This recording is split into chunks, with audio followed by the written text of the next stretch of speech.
everybody. So we are coming to you again from Crystal's Kitchen. This time we are talking about water kefir. So if you're not familiar with what it is, which we kind of had to Google what the actual definition of it is, because it's really just like a live culture, pretty much. Yep. Probiotics. Probiotics.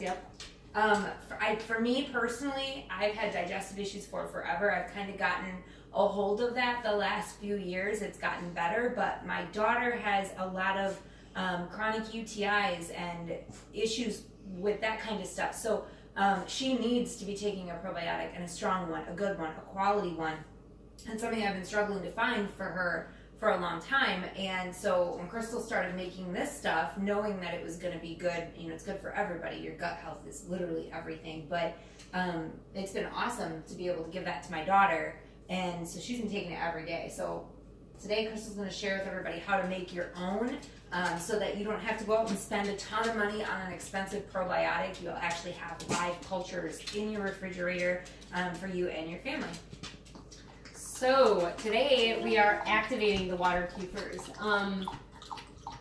We'll show you in the videos to come what it looks like to actually make the kefir. This is just activating the water kefir grains. So this is the box that I got. This I got at our local health food, natural food store. Mine was on discount. This was like $12. The most expensive I've seen it online is like $19.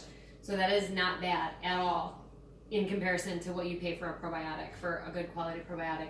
And like she said, we had to Google it because I was like, I kind of know what it's like, but I don't know the technical terms. And I would suggest that you guys do Google it, because you will see it is, I can't even pronounce most of the words it was talking about.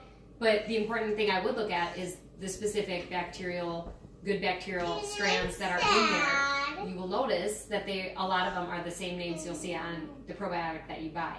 And this is obviously far fresher. You don't know if something is even expired by the time it gets to you when it's sitting on the shelf and whatever.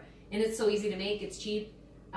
They continue to reproduce of themselves. So with every batch, you can be sharing with friends. It's a really awesome thing. So today we're activating our grain cultures. And this is what comes with it. So you get this box and you get this little bag with the kefir grains in it. And I'm just gonna read, because this is just exactly what you do. So there's a little portion here that's activating the water kefir grains, and it says to heat a half cup of water and pour it into a glass jar or plastic container. So we have some preheated water here. Don't burn me. I know, I'm like, sneaky guy, watch out, Noodle.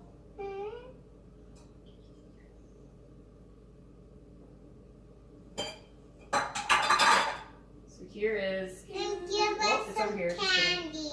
Our half cup of water, heated water, pour that in. And then it says to add 1/4 cup of sugar to the water. I'm using this organic raw cane sugar. It doesn't need to be raw organic, it's just what I have on hand, but it does need to be actual sugar.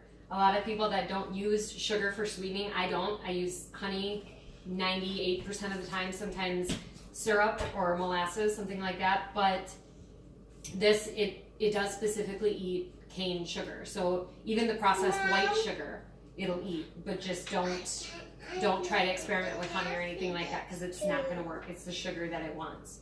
So we have 1/4 sugar, half cup hot water.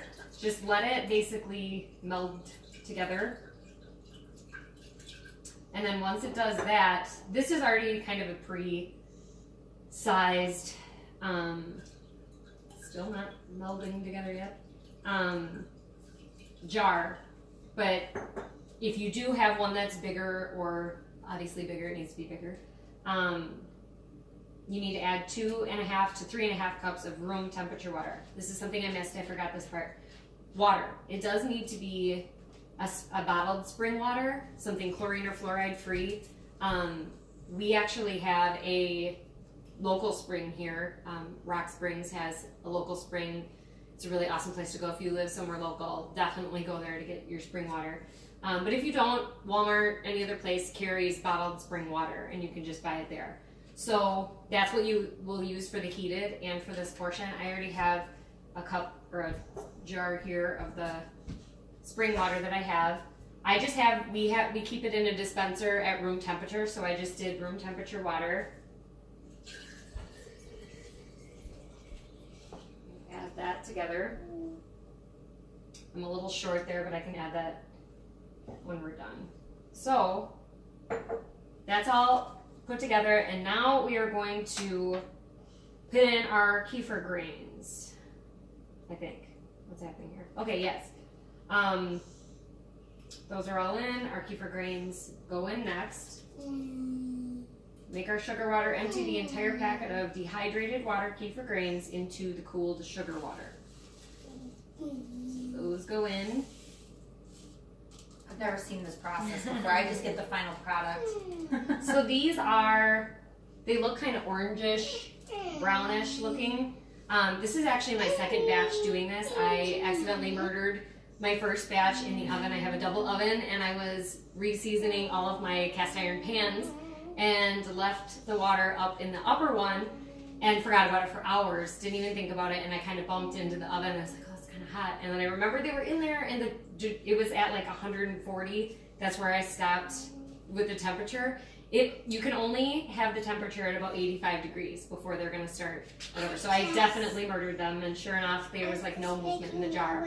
After they're activated in the videos to come, you guys will see that they kind of move around, and it's kind of cool to see. So we have the kefir grains in. It's pretty much done now. Now it's just going to sit. It says after 4 days, the grains should plump and translucent. They're ready to make kefir at that point. So this is done. I have a coffee filter. I just put over the top. It does need to breathe. So you use coffee filter and a rubber band. And then just keep it in a place that it's not going to get cold. It's not going to get hot. I think it's 65, 68. Check that the temperature of the water is 68 to 85. So you want to keep in between that area there, so they don't get too cold, they don't get too hot. If you just leave it out on your counter, odds are that's going to be perfectly fine. If you don't have a double oven, that's a great place to keep it as long as you remember that it's in there and take it out before you cook it. Before you cook it. So so you just let it sit. In about 4 days, it's going to be done. And at that point, we're not going to use this water. That's something that we're going to discard.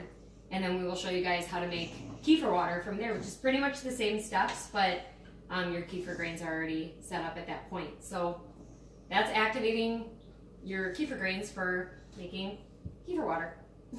So that's part one, and for part two, we'll come back and show you the final product.